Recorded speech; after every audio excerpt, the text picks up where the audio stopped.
get this party started. So I'm making the crispy skin salmon with pumpkin seed and apple. Ooh. Okay, so my burner's on. It's like magic. This video is giving me step-by-step instructions as to how to do this. I'm not gonna lie, I'm kind of nervous. I've never done this before. This is nice. So now when it's ready to go, you just next step and move on. All right, next step.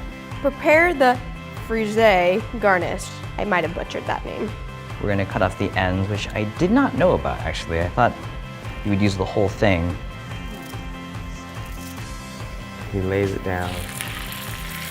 Wow.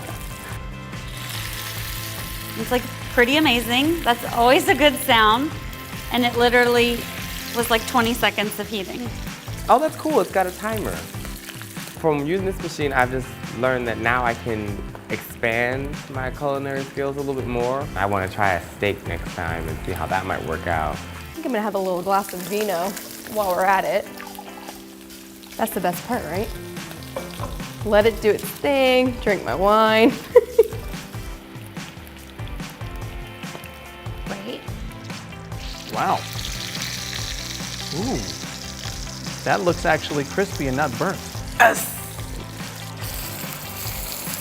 Nice. What's amazing about this is that I can tell, because I have cooked salmon before, that it made the crust perfect. Cook and baste the salmon, spooning the hot oil over the fillet every 20 seconds. I've never basted anything either. It makes me feel like I'm like a fancy French chef.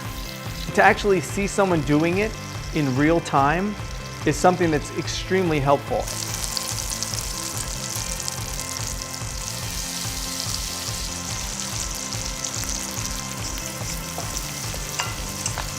All right, so now we're gonna plate up the fish. I'm gonna go with this one. Delicious. Okay, he just put a couple here. Probably one of the prettiest dishes I have ever cooked. Beautiful. My masterpiece. Oh my God, this is amazing. I never would have made something like this before on my own. I'm glad that this is on video because no one would believe that I made this. I don't even believe I made this. This is amazing.